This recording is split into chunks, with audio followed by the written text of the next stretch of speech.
Hi everybody, Farmer Luke here on this fantastic Celebrating the Fens Day. So what I thought of doing to celebrate the day was take you on a little tour around my little bit of the Fens to give you a snapshot of what's growing around here. So, jump in with us and we'll go and have a look.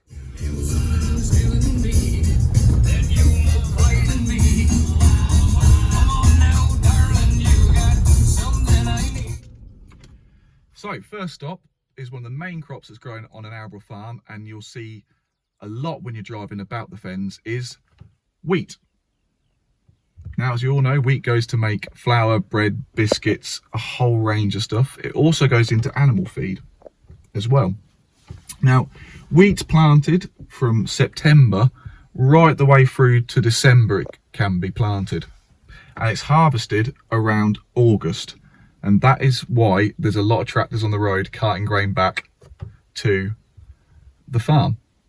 So that is one of the first crops, the most predominant crop on the Fenland landscape is wheat.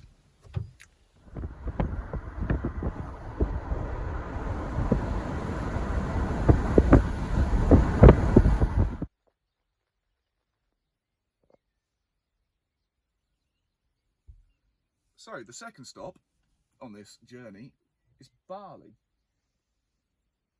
This is what barley grows like when it's in ear. When it starts growing, when we first plant it, they're very similar to wheat. There's not really much difference unless you really get into the crop and have a look. Barley, again, the same as wheat, is planted around September, October time, and it's harvested in late July to the start of August, around that. Now, most of the barley crop will go and make beer and whiskey, but some of it also goes into animal feed. It depends on if the crop meets the spec or not. So this is another crop. As you're driving about, you can definitely tell the difference now. As you can see, it's a lot fluffier than wheat that we previously see. And when you're driving about, when it starts coming to ear, that is how you tell the difference.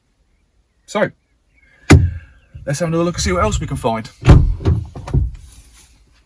Oh, I've lost my keys. No, not there in my pocket. Don't you worry! Oh, I just spied with my little light a field of sugar beet, so I thought I'd pull off and just have a look. Now, we grow 53,000 acres of sugar beet in the Fens. That's nearly 17% of the whole, what Britain produces sugar is grown here. Now, this is grown on contract with British Sugar, which then goes to supply Silver Spoon. So next time you're in the supermarket, look for a Silver Spoon bag of sugar, and I guarantee you that you've more likely driven by a field of sugar beet that goes in to make that sugar. Look out for the red tractor.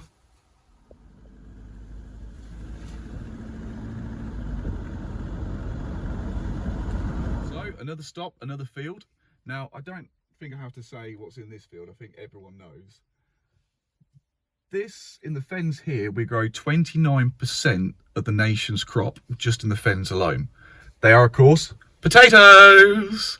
Now, they're normally planted around April time, and they harvest from September, October time.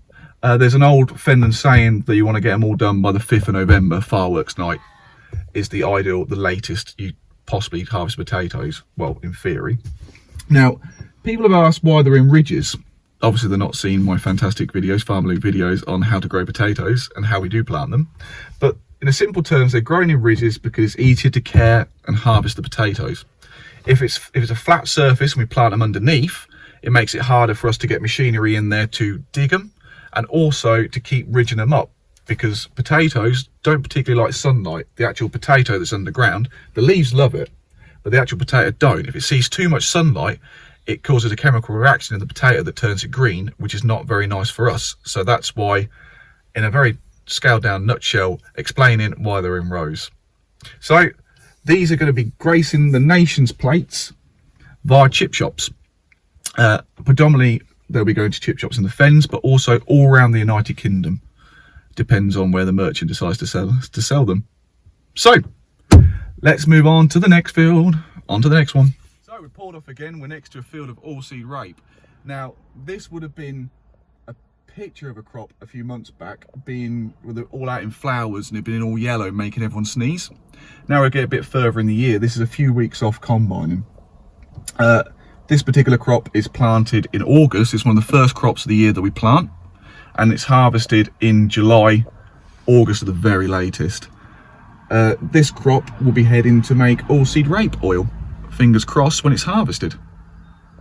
Right, next stop. So here we have a field of onions. Now, onions are planted around February time, around Valentine's Day. And as you see with the other crops we've seen on this journey as well, they're planted in rows to make it easier for harvesting and to care for the onions. The wheels of the tractor can go over the sets, if you like, 4 rows.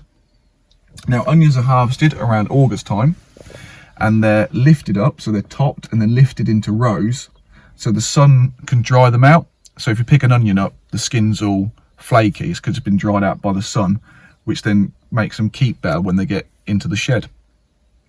So that is another field on our lovely journey. Should we go and see what else we can find?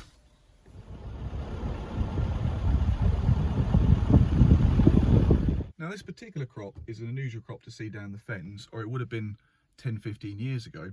It's grown predominantly around the country as animal feed. This is maize. Now, this is recently planted, that's why it's so small. Normally plant around March, April time, even into May. And when it grows, it's fully grown, it looks like a sweet corn crop. Now, normally around the country, it gets foraged, which means there'll be a bit like a combine harvester that will cut it into small little pieces. Then it'll go to a silage clamp where it gets pushed down and covered over to ferment and normally fed to cows. But this particular crop will be going to an anaerobic digester, which works in a similar way as a cow as such.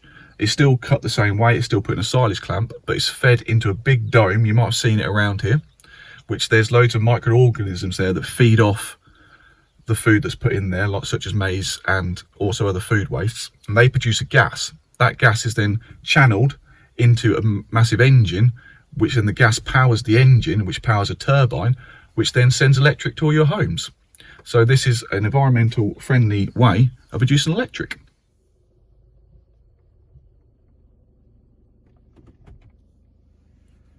So I hope that was fun and exciting and informative. So next time you drive about this fantastic place that is the Fens, you know what crops are growing around it. So thank you all for watching. Like, subscribe, share, you know what to do. And happy Fens Day. Right. I'm going to go get some tea or lunch now. See you in a bit.